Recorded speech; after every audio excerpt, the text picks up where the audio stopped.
Hello students, कैसे हैं आप सब। चलिए आज शुरू करते हैं क्लास 8 एनसीईआरटी पावर प्ले का पार्ट 2 क्वेश्चन नंबर 3 से। पूछा जाता है write the given number as the product of two or more power in 3 different way. The power can be any integers. तो इसको करेंगे अभी, और बहुत आसान भी है, लेकिन देखने से लगता है बहुत बड़ा होगा, लेकिन बहुत आसान है। तो 64 रेज़ टू द पावर 3 है। पहले हम लोग 64 का प्राइम फैक्टराइजेशन करते हैं। 2 3 ज़ा 6, 2 2 ज़ा 4,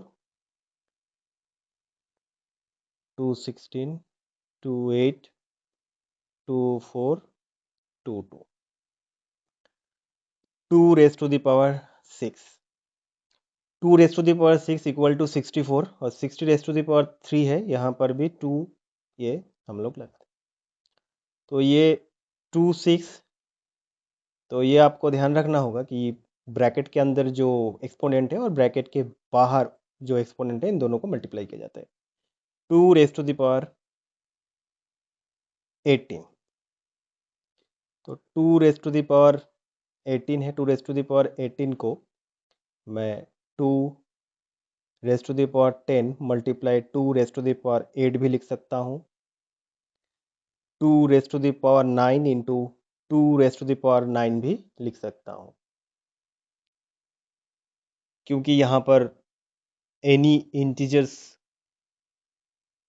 मेंशन है, तो ये आपका हो गया। उसके बाद आप और बहुत तरीके से इसको एक्सप्रेस कर सकते हैं। जैसे यहाँ पर आप ऐसा लिखिए, 2 raise to the power 8, 2 raise to the power 8 का जो वैल्यू है वो यहाँ पर डाल दीजिए, उसका पावर में 1 लगा दीजिए, और multiply 2 raise to the power 10, वो भी सेम ही होगा। तो इसी तरीके से इसका मल्टीपल आंसर निकल गया। तो आइए शुरू करते हैं। नंबर 2, 192, इसका भी प्राइम फैक्टराइजेशन।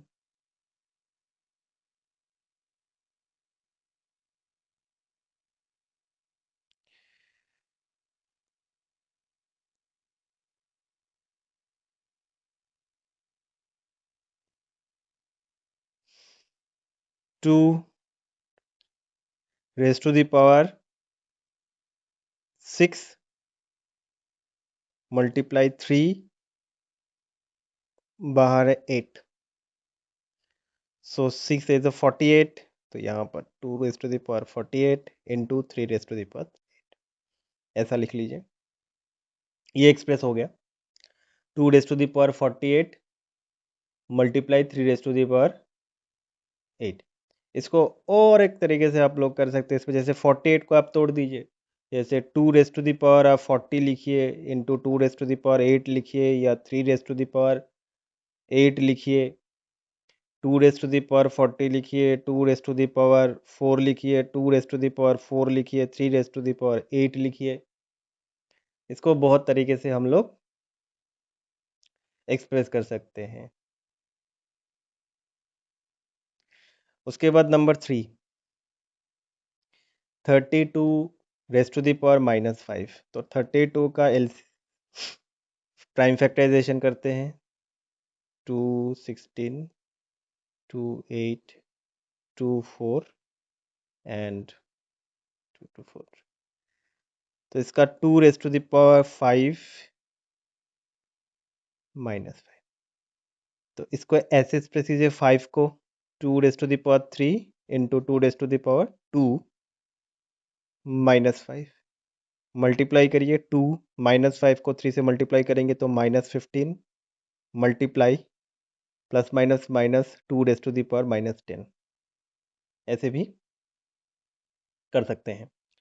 और एक तरीके से इसको दूसरी तरीके से भी कर सकते हैं। जैसे यहाँ पर -15 है और माइनस आपका 10 है, तो यहाँ पर आप ऐसे करिए, 2 रेज टू द पावर -5, और जो 10 बचा वो यहाँ पर ले आइए, तो 2 रेज टू द पावर -20, ये भी हो जाएगा। ठीक है, तो इसको हम लोग बहुत तरीके से एक्सप्रेस कर सकते हैं। तो ये आपका क्वेश्चन नंबर 3 एंड। चलिए मूव करते हैं नेक्स्ट क्वेश्चन पे। क्वेश्चन नंबर 4, यहाँ पर आपको बोला जा रहा है कि कुछ टर्म्स दिए हैं, कुछ स्टेटमेंट दिए हैं, वो क्या ऑलवेज ट्रू है, समटाइम्स ट्रू है या नेवर ट्रू है, और उसका पीछे जो रीजनिंग है वो भी आपको बताना है। तो मैं यहाँ पर वो आपको बताऊंगा। तो पहला क्वेश्चन है, cube number are also square number. तो देखिए ये कभी कभी ट्रू है, ऑल टाइम ट्रू नहीं है, और इसके पीछे रीजनिंग अभी देखते हैं। जैसे क्यूब नंबर को हम लोग एक्सप्रेस करेंगे n⁻3 और स्क्वायर को एक्सप्रेस करेंगे n⁻2 में, जनरल सी बात है। अभी देखिए 64 एक ऐसा नंबर है, 64, इसको आप 8 स्क्वायर करिए और इसको 4 क्यूब करिए। तो देखिए 64 ये 4 का क्यूब होता है और 8 का स्क्वायर होता है। तो cube numbers are also square number, true हो गया। लेकिन और एक नंबर मैं आपको दिखाता हूँ, 625।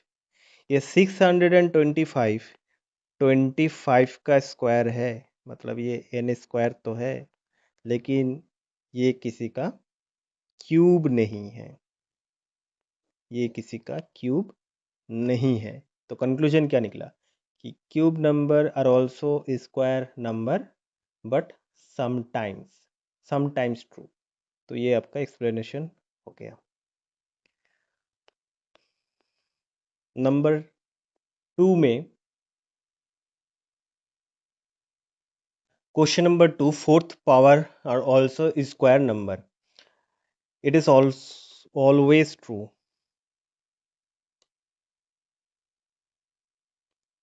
रीजनिंग क्या है इसके पीछे? इसके पीछे रीजनिंग ये है कि अगर मान लीजिए फोर्थ पावर है तो मैं n⁻4 लिखूंगा। तो n⁻4 को n स्क्वायर का स्क्वायर इस फॉर्म में भी लिखा जा सकता है। तो n⁻4 जो होता है वो हर समय ऑल टाइम स्क्वायर होता है। तो ये जो स्टेटमेंट बुक में दिया है is always true. Okay. Question number 3, the fifth power of A number is divisible by the cube of that number. इसका मीनिंग, कोई भी नंबर है n, उसका पावर है फिफ्थ यानी 5।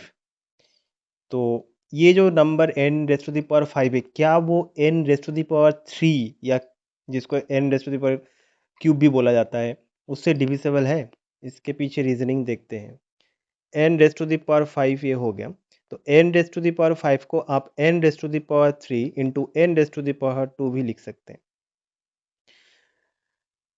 क्योंकि ये एक्सपोनेंट, लॉ ऑफ एक्सपोनेंट का एक फॉर्मूला ही है कि n a m into a n equal to a m plus n होता है। तो जेन्युइन सी बात है कि ऑब्वियसली n3 से n5 डिविजिबल होगा, क्योंकि ये उसका एक फैक्टर भी है। ठीक है, ये इसका एक फैक्टर भी है। n5 का एक फैक्टर n³ भी है और n स्क्वायर भी है। सो इसका कंक्लूजन ऑलवेज ट्रू। ये नंबर 3 का आंसर हो गया। Next question, the product of two cube number is a cube number. तो पहले हम लोग दो क्यूब नंबर लेते हैं, जैसे कि m³ और n³, m³ एंड n³, इनका प्रोडक्ट mn होगा और बाहर 3। तो ये भी वही है, इसका एक्सप्रेशन दोनों ही same, left hand side right hand side same है। तो product of cube number is a cube number, yes obviously ये ऑलवेज ट्रू है, ऑलवेज ट्रू। और ट्रू क्यों है ये आपको यहाँ पर दिख ही रहा होगा। Question number 5, q raise to the power 46 is a both a fourth power and six power, and यहाँ पर ये भी बोला गया है q is a prime number. तो इसका जो वन सेंटेंस में आंसर है नॉट पॉसिबल। नॉट पॉसिबल क्यों है? क्योंकि q का पावर है 46 और 46 का प्राइम फैक्टराइजेशन करेंगे 2 और 23, ये दोनों ही मिलेगा। और ये 2 और 23 ना ही 4 से डिविजिबल है और ना ही आपका 6 से डिविजिबल है। ठीक है, और 46 भी ना 4 से डिविजिबल है ना 6 से डिविजिबल है, तो q raise to the power 46 ये कभी भी फोर्थ का पावर एंड सिक्स का पावर नहीं हो सकता, नॉट पॉसिबल। आई होप आपको समझ में आ गया होगा। कोई भी क्वेश्चन है तो आप कमेंट बॉक्स पे पूछ सकते हैं। क्वेश्चन नंबर 5, यहाँ पर हम लोगों को सिंप्लीफाई करना है, तो चलिए शुरू करते हैं simplify. 10 raise to the power -2 multiply 10 raise to the power -5। तो जब मल्टीप्लाई करते हैं तब जो एक्सपोनेंट है उनको प्लस किया जाता है, तो 10 -2 प्लस माइनस फिर माइनस ही हो जाएगा -5 equal to 10 raise to the power -7। ये आपका पहला वाला आंसर हो गया 1। Number 2, 5 raise to the power 7 divided by 5 raise to the power 4 equal to 5 7 minus 4 equal to 5 raised to the power 3. Number 3, 9 minus 7 divided by 9 raised to the power 4 equal to 9 minus 7 minus 4 equals to 9 minus 7 minus 4 minus 11, 9 raised to the power minus 11. This is the answer. Number 4, 13 minus 2 raised to the power -3 equal to 13, 3 to the 6, 13 raised to the power 6 here.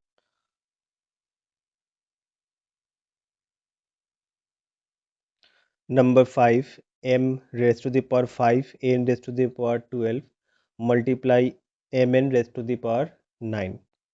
इसको करेंगे m raised to the power 5 n raised to the power 12 multiply m raised to the power 9 into n raised to the power 9 equal to m raised to the power 5 plus 9 14 into n raised to the power 9 into 21 equals to m 14 n 21. This is our answer. चलिए solve करते हैं question number 6.1। If 12 raised to the power 2 equal to 144, then in the bracket 1.2 raised to the power 2 what? 1.2 को हम लोग 12/10 इस form में भी लिख सकते हैं, इसका रेस्ट टू द पावर 2। सो 12 का स्क्वायर 144 एंड 10 का स्क्वायर 100। तो अब राइट हैंड साइड से दो घर, तो 14.44। So this is our answer. Okay, number 2, 0.12 raised to the power 2। So 0.12 equals to 12 by 100 raised to the power 2, 144, and square of 100 4 equals to 0.0144. This is our answer.